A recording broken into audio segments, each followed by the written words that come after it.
정부가 경찰 치안관 보직 인사를 발표했다가 2시간 만에 번복하는 초유의 일이 발생했습니다.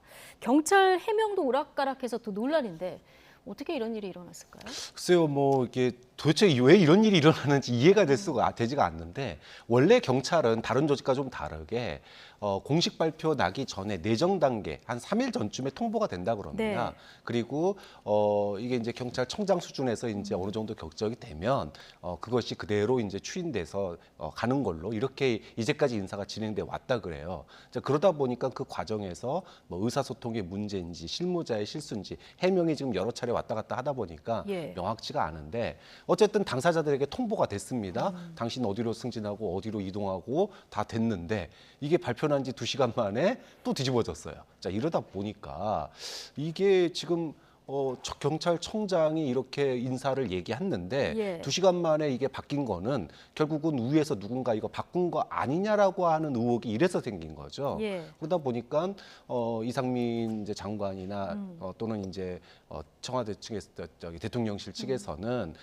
결재는 한 번이었다. 이 네. 결재가 뒤바뀐 것이 아니다라고 선을 그었지만, 그럼에도 불구하고 경찰 측에서 보면 이제까지의 통상적인 인사와는 굉장히 달랐고, 예. 그리고 소위 이취임식도 할 수 없는 그런 어떤 그 상황을 만들어 놓은 게 예. 지금 그 소위 그 검경 수사권 분리에 따른 행안부의 경찰 통제권 강화 요것과 맞물리면서 소위 경찰 길들이게 하려고 이렇게 인사를 예. 우리를 좀 당혹스럽게 하는 거 아니냐. 그리고 경찰의 한 목소리를 좀 예. 못 내게 하기 위해서 이렇게 좀 왔다 갔다 한 거 아니냐. 이런 이제 불만의 목소리가 나오는 네, 거죠. 그런 의혹의 시선도 나오고 있다.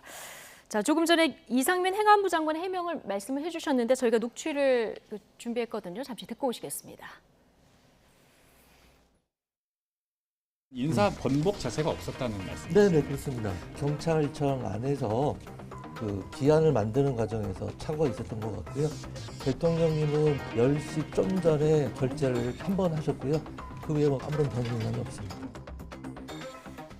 치안감은 대통령이 인사를 승인을 하게 되는데 지금 행안부 장관 해명은 대통령 결재 전에 가안이 발표가 되면서 사달이 났다 이렇게 얘기를 하고 있거든요. 저는 이해가 가지 않는 게요. 첫 번째는 아까 두 가지 경우밖에 없는 것 같아요. 대통령의 결재가 나지 않은 안을 발표하는 시스템 예. 그런 게 가능할까요? 자, 그랬다는 지금 해명이고요. 두 번째는 대통령이 그러니까 지금 결재를 한 내용과 달랐다는 거예요.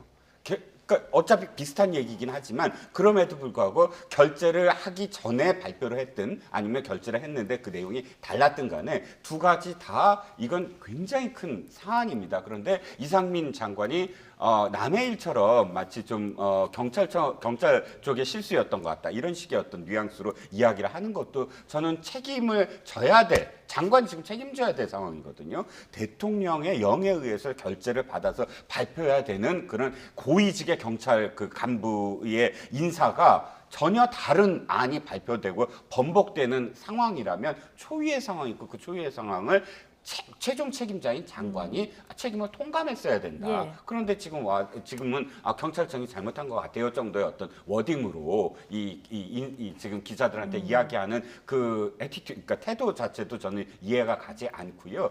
지금 분명히 저도 교수님 말씀처럼 경찰의 인사를 보면 행안부에서 알고 있을 수밖에 없는 구조거든요. 이것은 뭐 압력을 넣었다 안 넣었다가 아니라 근데 행안부에서 가안이다 몰랐다라는 것도 있을 수 없는 시스템이에요. 그런 시스템이 정부 조직 내에 있다면 그것부터 지금 책임을 지우고 어떤 시스템을 우리가 잘못했고 이것이 다 나와야 돼요. 근데 그냥 단순히 한두 사람의 어떤 실수 이런 네. 식으로 이 문제를 그냥 호도해 버리면 그야말로 영이 서지 않고 영이 서지 않으면 신상필벌 즉 상과 벌의 앞으로 영도 계속 서지 않을 겁니다. 그래서 이 문제를 굉장히 큰 문제라고 인식하고 사실 예. 행안부가 정확하게 이 문제에 대해서 조치를 취하는 모습을 보여야 된다고 생각해요. 네, 이제 초유의 일인데 하필이면 정부가 경찰 통제 강화 권고안을 이제 발표한 날 있어서 여러 가지 파장이 더 일어서 잠시 다뤄봤고요.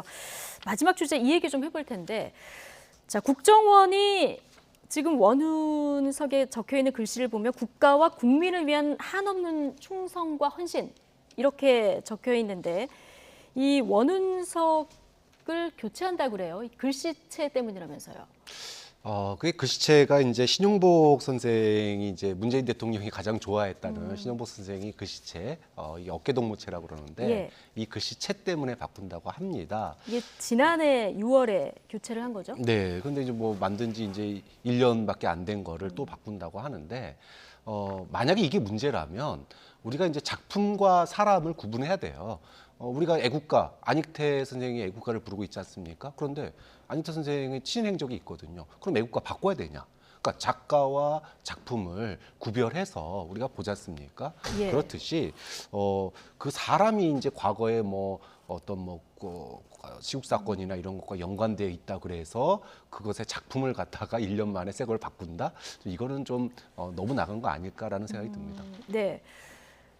자, 신용복 교수 하면은 뭐 감옥으로부터의 사생, 이 책 기억하시는 분들이 많을 텐데 어쨌든 국가보안법을 위반해서 20년 복역한 전력도 있다 보니까 국정원이 이제 대북 정보 활동을 하는 기관 아니겠습니까? 이러다 보니까 조금 이게 모순되는 거 아니야? 이런 지적이 일각에서 나오는 것 같아요. 네, 그렇습니다. 그러니까 단순히 시국사범 그리고 단순히 뭐 전향 이게 아니라 통역당 사건이었고요. 통역당 사건은 진보 진영에서조차 사실은 이것은 정말로 그 3인 사형을 당했습니다만 그 주도했던 3인이 이 북한에 넘어갔다가 김일성을 만나고 그 다음에 노동당에 가입한 사실 자체는 전부 다 인정하는 사건이었어요. 그리고 물론 이 신영복 씨도 나중에 나는 그 사실을 몰랐다. 그러니까 북한의 그 3인이 넘어간 것도 몰랐고 나는 민주화 투쟁 조직인 줄 알았다라고 이야기했고 예. 그런 와중에서 이제 전향서를 쓰고 이제 복역을 멈추고 이제 석방이 됐습니다. 그런데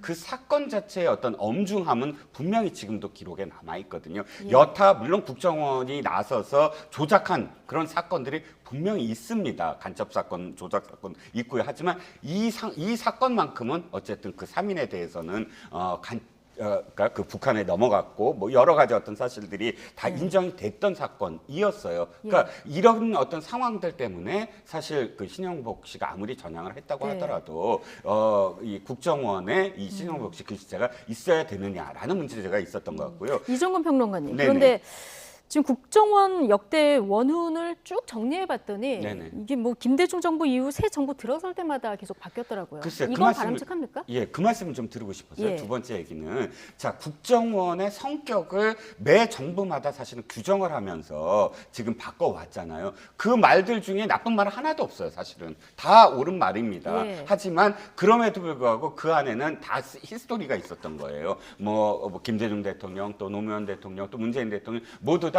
국정원을 내가 생각하는 또는 내가 지금까지 이 과거의 어떤 그 국정원과의 관계를 생각하는 이런 것들이 다 생기면서 그때마다 바꿨거든요. 저는 차라리 정말 제가 이 주장을 한다면 네. 원훈석을 세우지 말자. 돌 하나 그냥 아무 글씨도 새기지 않고 돌 하나를 놓든 뭘 하든 아예 새기지 말자. 예. 왜 정권마다 자신의 생각을 담아서 국정원의 어떤 그런 이 상징을 네. 바꿔나가는 어떤 관례를 계속 지속해야 되느냐. 예. 차라리 전 이 정부에서 어떤 말도 새기지 않고 국정원은 국정원 그대로 국민들이 바라보게끔 하는. 그러니까 정부가 국정원을 규정해 주지 말고 국민이 판단해 주면 된다라는 생각입니다. 그런데 뭐 원훈석 글씨체뿐 아니라 원훈도 지금 새로 정하겠다 이런 입장인 것 같은데 국정원 직원들 설문조사를 했더니 조금 전에 보신 역대 원훈 중에서 제일 처음 거 있죠.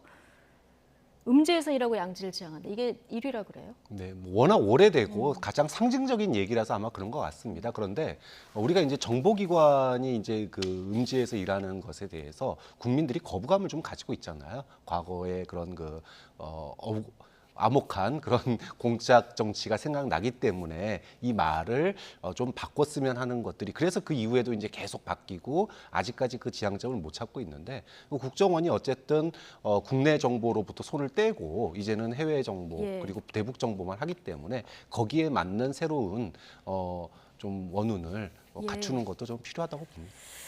알겠습니다. 자, 오늘 두 분 말씀은 여기까지 듣겠습니다. 나이트 포커스 지금까지 이종근 시사평론가 박창환 장한대 교수 두 분과 함께했습니다. 고맙습니다.